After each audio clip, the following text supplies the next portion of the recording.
Hi, welcome back to my channel. This is for Chandu, మీ Kriyan creations 5191 YouTube channel.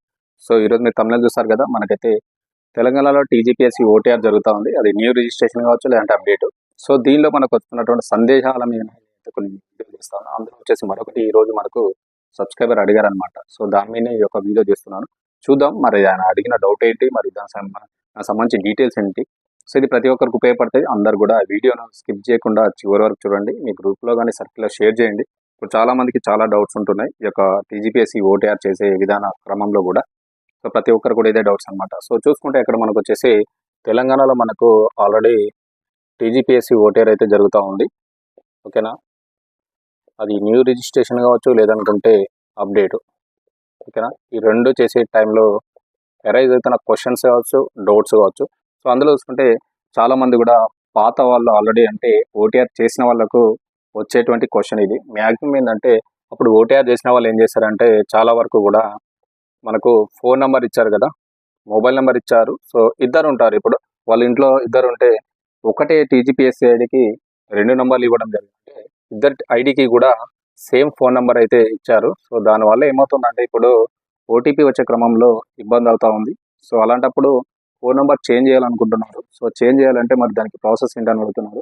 So దీనికి change చేయాలంటే మనకు వచ్చేసి టీజీపీఎస్సీలో మనకు వెబ్సైట్కి వెళ్తే హెల్ప్ లైన్ అని లిస్ట్ ఉంటుంది. అందులో వచ్చేసి మనకు వాళ్ళ యొక్క మెయిల్ ఐడి ఉంటుంది. ఆ హెల్ప్ లైన్ మెయిల్ ఐడికి మీ యొక్క డీటెయిల్స్ షేర్ చేయండి. పలానా నా టీజీపీఎస్సీ ఐడి సార్ పలానా ఉంది, అప్పుడు నీకు ఈ మొబైల్ నెంబర్ పెట్టాను, చేంజ్ చేద్దాం అనుకుంటున్నాను, చేంజ్ అవ్వట్లేదు. సో దీని గురించి అంటే వాళ్ళు మీకు కంపల్సరీ మెయిల్కి రిప్లై ఇస్తారు. దాన్ని బట్టి మీరు ఒక టీజీపీఎస్సీ ఐడికి ఒక ఫోన్ నెంబర్ అయితే పెట్టుకోవచ్చు. ఇంతకుముందుకు 2-3 ఐడీలకు కూడా ఒకటే నెంబర్ పెట్టుకున్నారు అప్పుడు ఉండే నెంబర్ ప్రకారం. సో దానివల్ల ఇప్పుడు ఇబ్బందులు అవుతున్నాయి. ఓటీపీలు రాక లేట్గా వచ్చి ఐడి కంప్లీట్ చేయకపోవడం, అప్డేట్ చేయకపోవడం ఇబ్బందులు అయిపోతున్నాయి. కాబట్టి దీనికి సంబంధించి హెల్ప్ లైన్ మీకు మెయిల్ ఐడి ఉంటుంది, నేను డిస్క్రిప్షన్లో కూడా ప్రొవైడ్ చేస్తాను. సో దానికి కనుక మీ యొక్క డీటెయిల్స్, మీ ఐడికి సంబంధించిన డీటెయిల్స్, మీకు ఏమేమి ఇబ్బంది అవుతుందో ఒకసారి షేర్ చేయండి. వాళ్ళకి మెయిల్ చేస్తే మీకు కంపల్సరీ రిప్లై ఇస్తారు. దాని మీద మీరు ఈ యొక్క ఫోన్ నెంబర్ కానీ మెయిల్ ఐడి కానీ మీరైతే మళ్ళీ చేంజ్ చేసి తీసుకోవచ్చు. అది మీకు ఉపయోగపడుతుంది. ఎందుకంటే ఇప్పుడు ప్రతి ఒక్కరు కూడా మనం టీజీపీఎస్సీ ఓటీఆర్ అప్డేట్ చేయాలన్నా కంపల్సరీ మనం ఓటీపీ వస్తుంది. ఆ ఓటీపీ వచ్చే క్రమంలో ఇబ్బంది అవుతున్నాయి. ఒకటే దానికి 2-3 టీజీపీఎస్సీ ఐడీలు ఉండడం సరికి ఇబ్బంది అవుతుంది. కాబట్టి కొత్తగా చేంజ్ చేయాలనుకున్న వాళ్ళకైతే ఈ విధంగా మీరు మెయిల్ పెట్టండి. వాళ్ళకి మెయిల్ పెడితే మీకు రిప్లై ఇస్తారు. దాని బేస్ మీద మీరైతే చేంజ్ చేసుకోవచ్చు. మీ టీజీపీఎస్సీ ఐడికి మీ మొబైల్ నెంబర్ని అయితే కొత్తగా పెట్టుకోవచ్చు. ఓకేనా, ఇది ఉపయోగపడుతుంది. ప్రతి ఒక్కరు కూడా చూసుకోండి. అందులో మెయిల్ ఐడిని చేంజ్ చేసుకోవచ్చు, అదేవిధంగా ఫోన్ నెంబర్ని చేంజ్ చేయొచ్చు. అది గుర్తుపెట్టుకోండి.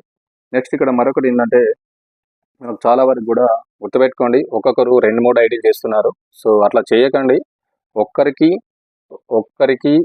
ఒక టీజీపీఎస్సీ ఐడి మాత్రమే ఉండాలి. గుర్తుపెట్టుకోండి. ఓకేనా, టీజీపీఎస్సీ ఐడి మాత్రమే ఉండాలి, అంత మించి ఉండకూడదు. ఒకవేళ మీరు కనుక దీనిలో ఏమన్నా 2-3 ఐడీలు చేసి ఈ విధంగా ఏమైనా చేసినట్టు ఉంటే కనుక మీ మీద అయితే టీజీపీఎస్సీ యాక్షన్ తీసుకుంటుంది. అదేవిధంగా మీ యొక్క ఐడిని కూడా టర్మినేట్ చేస్తుంది. గుర్తుపెట్టుకోండి, టర్మినేట్ చేసే అవకాశాలు అయితే ఉంటాయి. సో కాబట్టి దీనిలో ఎలాంటి ట్యాంపరింగ్ చేయకూడదు. ఒక్క క్యాండిడేట్కి ఒక టీజీపీఎస్సీ ఐడి మాత్రమే ఉండాలి, అంత మించి ఉండకూడదు. అది కూడా గుర్తుపెట్టుకోండి. ఇన్ కేసు మల్టిపుల్ ఐడీస్ ఉంటే మాత్రం మిమ్మల్ని టీజీపీఎస్సీ కమిషన్ అనేది మీ యొక్క ఐడిని టర్మినేట్ చేయడం కాకుండా మీ మీద యాక్షన్ తీసుకుంటుంది. కాబట్టి గుర్తుపెట్టుకొని ప్రతి ఒక్కరు కూడా ఒకటే ఐడిని క్రియేట్ చేసుకోండి. దాన్ని కంప్లీట్గా ఫిల్ చేయండి, అప్డేట్ చేసుకోండి. డీటెయిల్స్ కూడా క్లియర్గా, కరెక్ట్గా, యాక్యురేట్గా ఇవ్వండి. తప్పులు ఇవ్వద్దు. ఏమైనా తప్పులు ఇచ్చినా కానీ ఫర్దర్గా మీరు జాబ్ పొందినప్పుడు కానీ దానికి సంబంధించిన డాక్యుమెంట్లు చూపించకపోయినా కానీ మీ మీద యాక్షన్ తీసుకునేటువంటి అవకాశం ఉంటుంది. కాబట్టి సో ఫిల్ చేసేటప్పుడు క్లియర్గా ఫిల్ చేసుకోండి. ఒకటే ఐడిని ఒకటే క్యాండిడేట్ ఫిల్ చేసుకోండి, అంటే క్రియేట్ చేసుకోండి. మల్టిపుల్ క్రియేట్ చేయకండి. అదేవిధంగా మొబైల్ నెంబర్ కానీ ఫోన్ నెంబర్ ఒకవేళ పాత వాళ్ళు ఉంటే అప్డేట్ చేసుకోండి.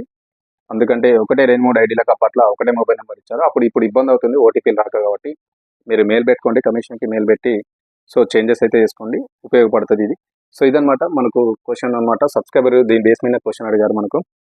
నాకు పాత టీజీపీఎస్సీ ఐడి ఉండే, సో మా ఇంట్లో 2-3 ఐడీలో కూడా అప్పుడు ఒకటే మొబైల్ నెంబర్ ఇచ్చాము. సో ఇప్పుడు అప్డేట్ చేద్దామంటే ఈ విధంగా ఇబ్బందులు ఎదురవుతూ ఉన్నాయి. సో దీనికి క్లారిఫికేషన్ ఏందని అడిగితే ఇది ఇన్ఫర్మేషన్. సో తప్పకుండా ప్రతి ఒక్కరికి ఇది ఉపయోగపడుతుంది. కాబట్టి ఈ యొక్క వీడియోని ప్రతి ఒక్కరు కూడా షేర్ చేయండి. అదేవిధంగా లైక్ చేయండి, నాకు సపోర్ట్ చేయండి, సబ్స్క్రైబ్ చేసుకున్న ఛానల్ని, నన్ను అయితే ఫాలో అవ్వండి ఛానల్ని. ఇలాంటి టీజీపీఎస్సీ ఐడి కంప్లీట్ అయ్యేంత వరకు కూడా వీడియోస్ చేస్తూనే ఉంటా. సబ్స్క్రైబర్స్ అడిగిన క్వశ్చన్స్ కావచ్చు, కొత్త కొత్త వచ్చేటువంటి అప్డేట్స్ మీద కూడా. ఓకేనా, ఇది ఈరోజు మంచి అప్డేట్. సో నచ్చిందని అనుకుంటున్నా. సో తప్పకుండా లైక్ చేయండి, షేర్ చేయండి, సబ్స్క్రైబ్ చేసుకుని నా ఛానల్ని సపోర్ట్ చేయండి. Thank you.